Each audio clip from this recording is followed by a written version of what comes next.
Bienvenue dans les Logions du Bon Larron, le podcast où nous cherchons ensemble la lumière jusque sur la croix. Aujourd'hui, c'est le Triduum et j'ai décidé de vous parler de la violence. Oui, il y a des mots qui effraient d'abord et qui pourtant, si on les laisse descendre jusqu'à leur fond, ouvrent une porte. Le mot violence est de cela. Dans le langage courant, il évoque la brutalité, la domination, la blessure infligée. Dans la langue spirituelle de Maître Eckhart, il dit tout autre chose. Il désigne cette rupture intérieure sans laquelle l'âme ne se laisse jamais vraiment visiter par Dieu. Non pas une violence tournée contre les autres, ni même une dureté tournée contre soi, mais une décision si profonde qu'elle arrache l'homme au vacarme de ses images, de ses appuis, de ses sécurités, bref, de ses idoles. Et elle le conduit à ce point nu où Dieu seul peut parler. C'est pourquoi le mot juste, chez Eckhart, n'est pas d'abord violence, mais détachement. Dans le traité du détachement, il cherche, selon sa propre formule, la plus haute et la meilleure vertu par quoi l'homme peut le mieux et le plus étroitement s'unir à Dieu. Et sa réponse surprend. Ce n'est pas d'abord l'amour, ce n'est pas même l'humilité, c'est le détachement. Plus encore, il ose écrire, dans une formule dont l'audace n'est supportable qu'à condition de la prendre jusqu'au bout: ce que l'amour a de meilleur, c'est qu'il me force à aimer Dieu, alors que le détachement force Dieu à venir à moi. Bien sûr, il ne s'agit pas de contraindre Dieu comme on saisirait une chose. Il s'agit de dire que le cœur détaché devient enfin ce lieu vacant, libre, non encombré, où Dieu trouve sa place. Le détachement n'attire pas Dieu comme une technique attire un résultat. Il cesse seulement de faire que l'on lui résiste. Voilà pourquoi ce thème est si profondément pascal. Car la Pâque n'est pas un supplément religieux ajouté à nos vies déjà remplies, elle est un passage. Et tout passage coûte. Tout passage suppose qu'une forme meure pour qu'une autre naisse. Nous voudrions souvent la résurrection sans la dépossession, la lumière sans le dépouillement, la vie nouvelle sans consentir à perdre la vieille manière d'habiter le monde. Or, Maître Eckhart nous oblige à regarder plus loin, plus profond. Il rappelle que Dieu n'entre pas dans une âme saturée d'elle-même. Il n'entre pas là où l'homme s'occupe encore à se posséder. On pourrait résumer ça par une phrase: si tu sors, Dieu entre. Dans Sur la naissance de Dieu dans l'âme, cette ligne devient lumineuse. Eckhart écrit: sachez aussi qu'intérieurement, l'âme est libre et pure de tout intermédiaire et toute image. C'est aussi la raison pour laquelle Dieu peut s'unir avec elle purement et simplement, sans image ni ressemblance. Et un peu plus loin, Dieu n'a besoin d'aucune image et n'en possède aucune. Dieu opère dans l'âme sans aucun intermédiaire, image ou ressemblance, mais bien dans le fond, là où jamais ne pénétra aucune image que lui-même en son être propre. Tout est là. La Pâque nous retire des images. Le Christ entre à Jérusalem et déjà toutes les images messianiques humaines se préparent à être détruites. Ceux qui voulaient un roi visible, puissant, immédiatement efficace, conquérant, recevront un condamné, un serviteur, un crucifié. Ceux qui voulaient un salut spectaculaire verront un silence. Ceux qui voulaient un triomphe selon la chair verront l'obéissance jusqu'à la mort. Voilà la première violence pascale. Elle n'est pas d'abord celle des bourreaux, elle est celle que la vérité de Dieu exerce sur nos illusions. Le Christ brise en nous l'image du Dieu utile, l'image du Dieu disponible, l'image du Dieu qui cautionnerait nos attentes sans convertir notre cœur. C'est pour cela qu'Eckhart peut écrire: c'est pourquoi tu dois nécessairement être dans l'essence et habiter dans le fond. C'est là que Dieu doit te toucher, dans la simplicité de son être, sans l'intermédiaire d'aucune image. Et il ajoute aussitôt: c'est pourquoi il faut qu'il y ait alors silence et tranquillité, et que, sans aucune image, le Père prononce sa parole, engendre son Fils et accomplisse son opération. Le drame, c'est que nous cherchons presque toujours Dieu dans la foule. Maître Eckhart reprend ici l'épisode de Jésus au temple et en fait une parabole de toute vie spirituelle. Quand de retour chez eux, ils s'aperçurent qu'il n'était pas là, ils le cherchèrent parmi leurs connaissances, leurs parents et dans la foule, et ne le trouvèrent pas. Bien au contraire, ils l'avaient perdu dans la foule. En reprenant Luc 2, 41-52. Cette phrase est terrible. Il l'avait perdu dans la foule. Il y a une foule extérieure, certes, celle des usages, des habitudes, des bruits du monde. Mais il y a aussi une foule intérieure, bien plus dangereuse encore, celle des pensées, des images, des commentaires intérieurs, des vertus qu'on se raconte, des blessures qu'on ressasse, des rôles dans lesquels on se maintient pour ne pas tomber dans le fond.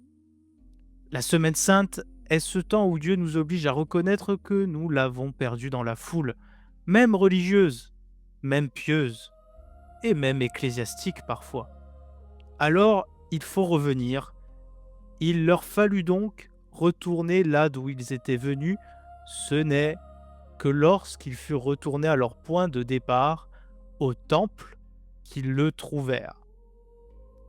C'est cela, le mouvement pascal. Revenir à l'origine, revenir au temple intérieur, revenir non vers une émotion religieuse plus intense, mais vers ce lieu en nous où la parole, le logos, peut être prononcée de nouveau.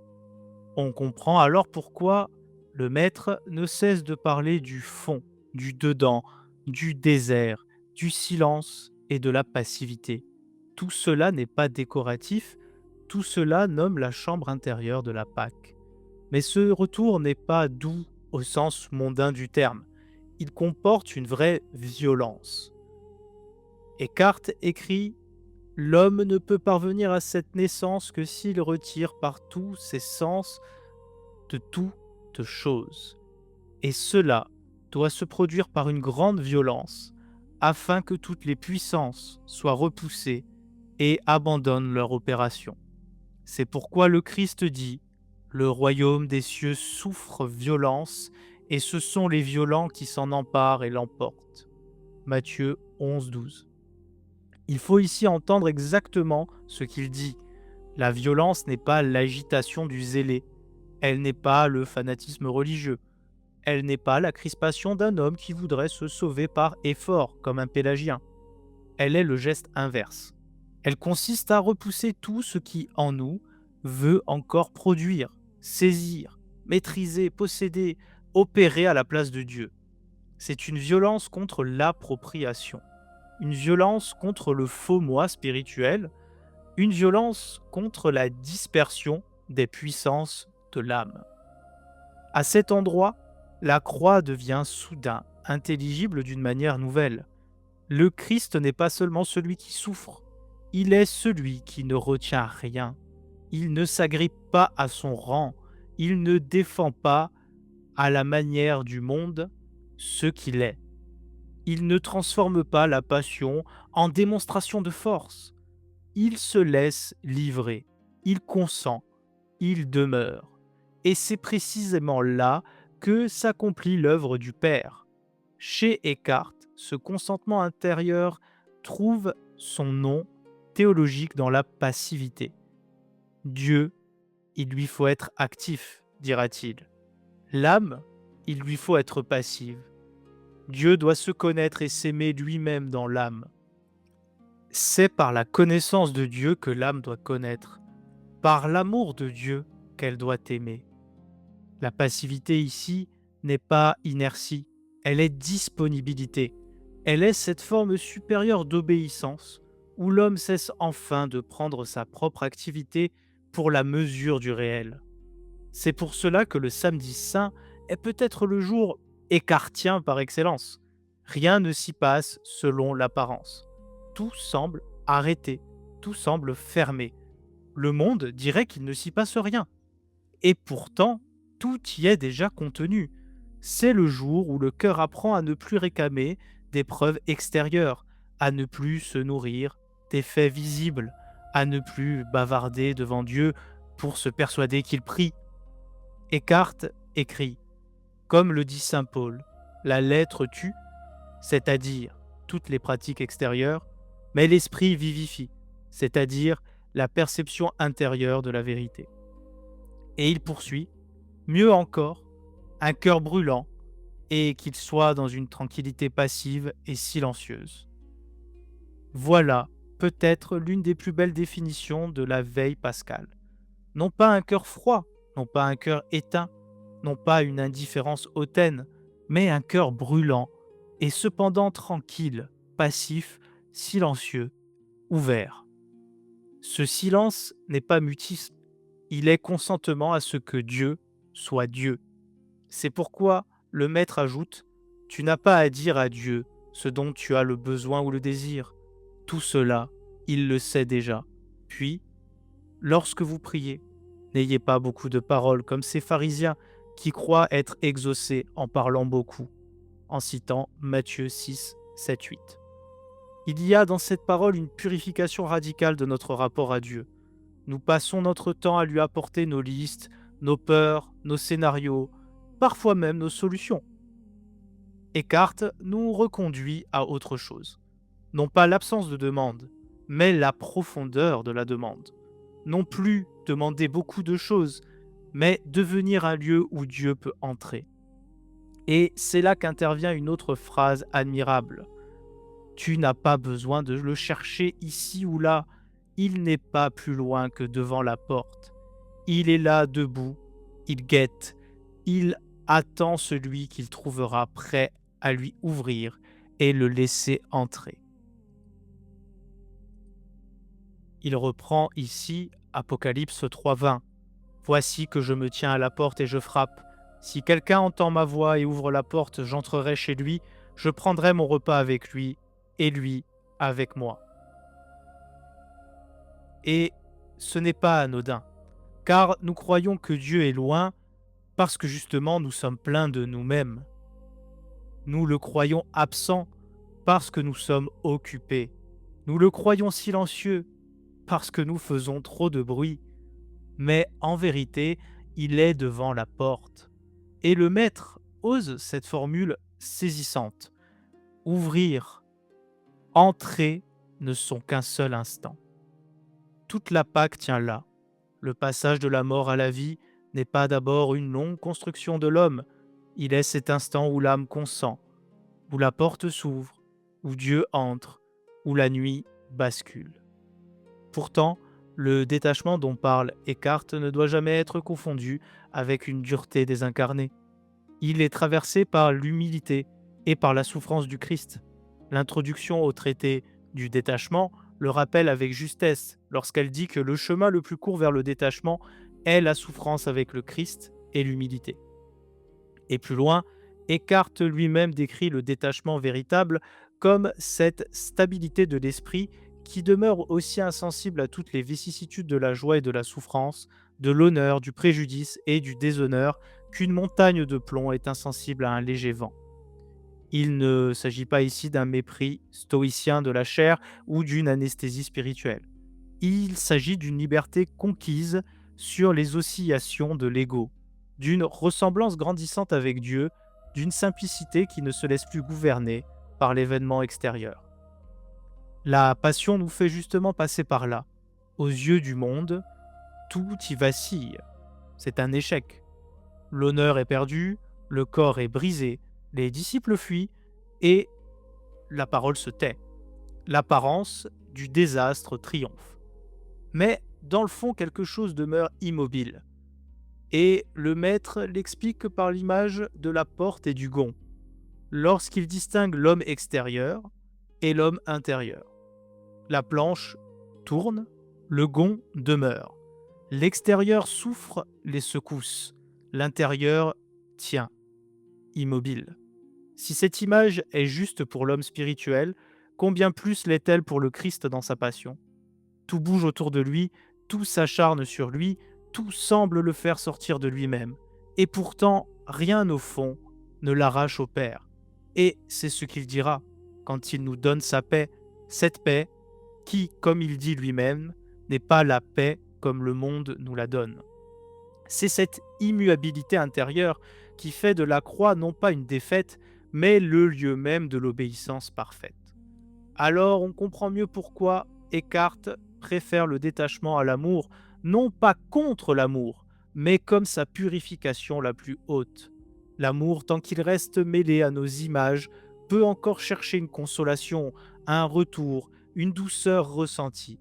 Le détachement, lui, consent à Dieu pour Dieu. Il ne veut ni ceci, ni cela. Il ne veut pas même ses propres états spirituels. Il veut laisser Dieu être. Et c'est précisément pourquoi il convient si profondément au mystère pascal.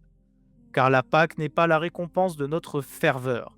Elle est la venue de Dieu là où l'homme a consenti à mourir à ses prises.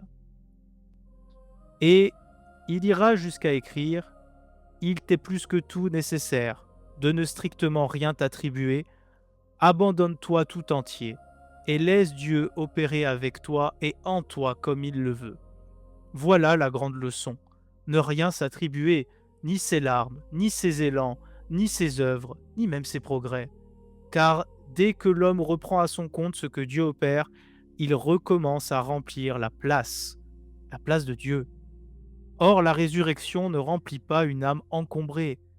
Elle relève une âme pauvre. Elle visite une âme dépossédée. Elle embrasse et embrase une âme vide de soi. C'est pourquoi le maître peut dire, dans une formule d'une force presque insoutenable, que cela est tout entier à lui et en rien n'est à toi. Dire cela aujourd'hui heurte nos sensibilités surmodernes, parce que nous avons fait de la vie spirituelle une propriété privée, avec le développement personnel en tête et les mouvements New Age. Nous parlons de notre foi, de notre prière, de notre expérience et de notre chemin. Et Maître Eckhart vient briser cette grammaire de possession. Si le Christ vit en nous, ce n'est pas pour devenir un élément de notre patrimoine intérieur, un beau trophée dans notre salon.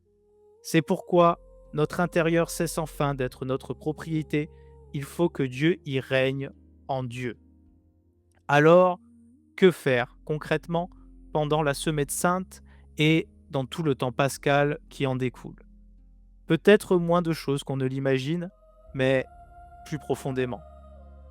Non pas multiplier les gestes extérieurs pour se rassurer, mais consentir à cette vérité que, comme le dit Eckhart, il faut davantage regarder le fruit et la vérité intérieure que l'œuvre extérieure. Non pas mépriser la liturgie, les offices, les dévotions, mais les laisser nous conduire jusqu'au fond, là où elles cessent d'être des objets religieux et deviennent un passage. Non pas chercher à fabriquer la ferveur, mais devenir ce cœur pauvre, brûlant, paisible, disponible, ouvert, où Dieu peut prononcer sa parole, qu'il prononce de toute éternité. Le mystère pascal ne nous demande donc pas seulement d'admirer le Christ, il nous demande de lui laisser place, de le laisser détruire les images, les idoles qui nous rassurent, de le laisser nous arracher à la foule, de le laisser faire taire la multiplicité de nos puissances, de le laisser ouvrir cette porte qui au fond ne s'ouvre jamais que de l'intérieur. Et peut-être alors comprendrons-nous qu'il ne s'agissait pas d'abord de faire beaucoup pour Dieu, mais de le laisser agir. Peut-être comprendrons-nous que la plus haute violence spirituelle n'est pas de conquérir, mais de consentir et, pourrait-on dire, de se convertir. Peut-être comprendrons-nous enfin que la croix est déjà cette victoire où l'homme cesse de se tenir au centre, afin que le Père, dans le silence, prononce sa parole. Et si nous voulons un dernier mot pour entrer dans cette Pâque, gardons celui-ci. Non pas l'agitation, non pas la performance religieuse, non pas l'émotion aussitôt consommée, mais le fond nu, le fond silencieux, le fond pauvre, le fond où Dieu entre sans image, le fond où le Christ n'est plus perdu dans la foule, le fond où ouvrir, entrer ne sont qu'un seul instant. Le fond enfin, où la résurrection n'est plus seulement un événement du passé, mais la naissance de Dieu dans l'âme. Vous étiez dans les Légions du Bon Larron. Continuons de chercher la lumière, ensemble, jusque sur la croix.